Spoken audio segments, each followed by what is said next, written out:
Okay, if we can get started here.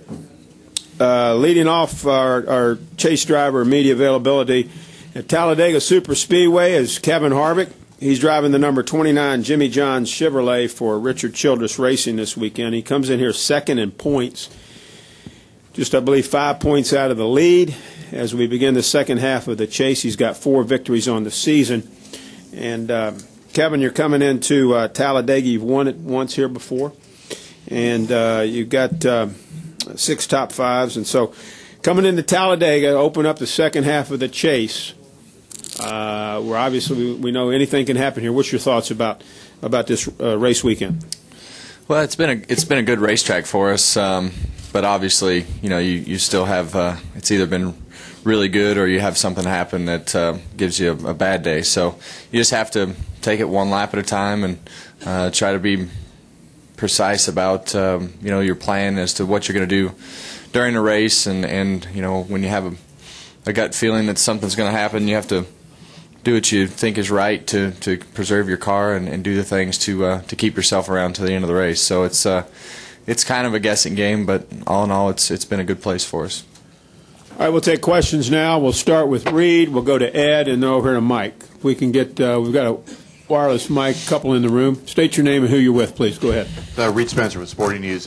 Kevin, you've been first, second, fifth, I think, in the last 3 starts here. The 2 Roush guys that are around you in the standings don't have as good a record at Talladega as you do. Do you view this as an opportunity to perhaps separate yourself from those guys and make a statement for the chase?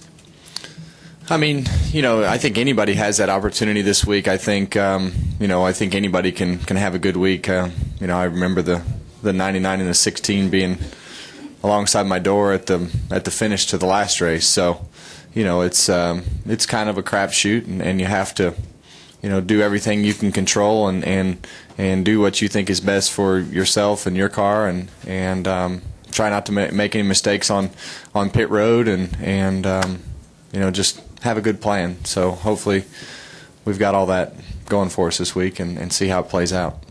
Let's go with Ed, and then we'll go to Mike, and then to Claire. Go ahead.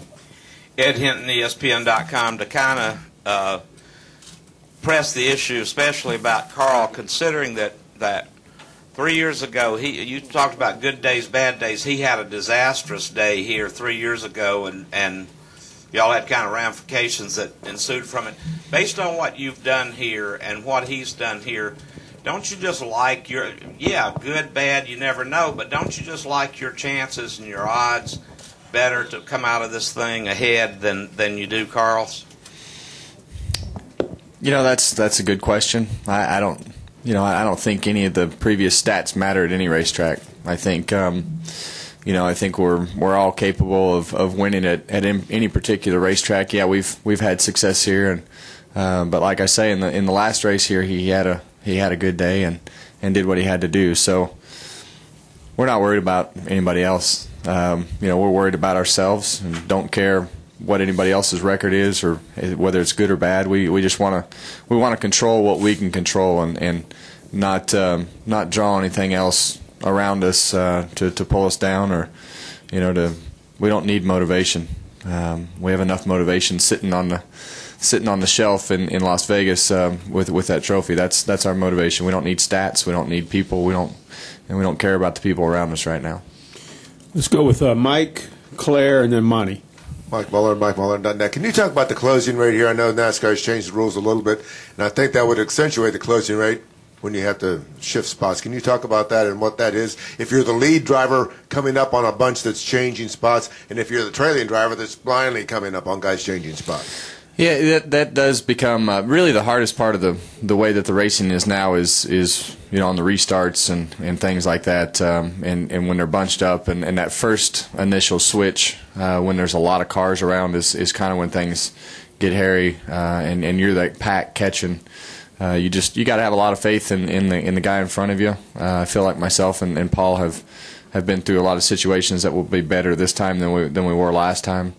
So you just kind of depends on how late in the race it is in the race as to how many chances that you take, or being the guy in the the pusher. You're just committed. You hold it wide open and you hope to to feel the guy in front of you. If he starts to drag the brake, then you feel like there's something coming and you need to be ready. So it's just a lot of it is just off of feel. It's definitely not off of sight from the second car.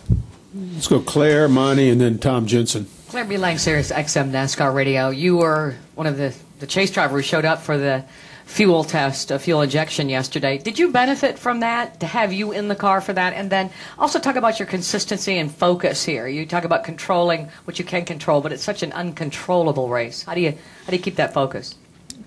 Well, there's a lot of things that you can control. You can control pit road penalties. You can control pit stops. You can control a lot of things. So there's only 42 things that you can't control, to be honest with you. So, there's a lot of things that you can control, and those are the things that we're really focused on to try to keep track of.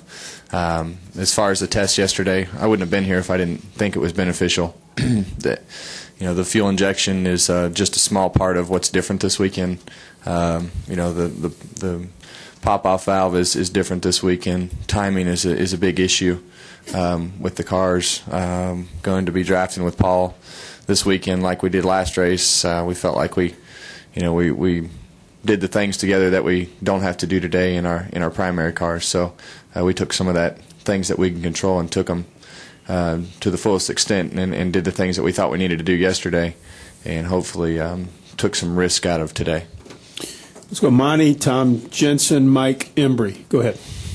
Monty Dutton, Jensen is it. Kevin, the whole time I've covered racing, I've watched young drivers come to Talladega and basically get almost angry and say, it's all car, the driver has nothing to do with it, it's all luck.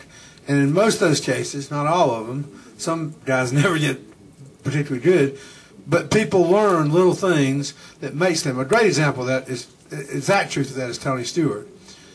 When you change over the years here, is it just pure experience? Is it trial and error? Is it the little nuances of the aerodynamics and being around other cars? Or is it more just a judgment thing of learning when to move or not trying to make the moves that you learn will not be productive? Well, it's definitely, it's much more strategic than a lot of people give it credit for.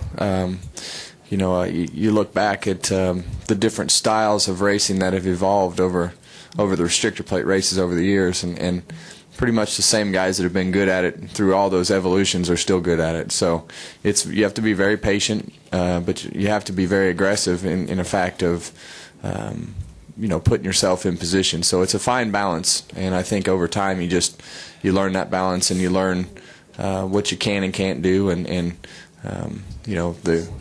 being over aggressive can put you in a bad spot and cause a lot of trouble for a lot of other people, but being aggressive can also gain you a position that puts you in position to win a race. So it's just a matter of when you make the moves, and I think experience plays more into it than anything.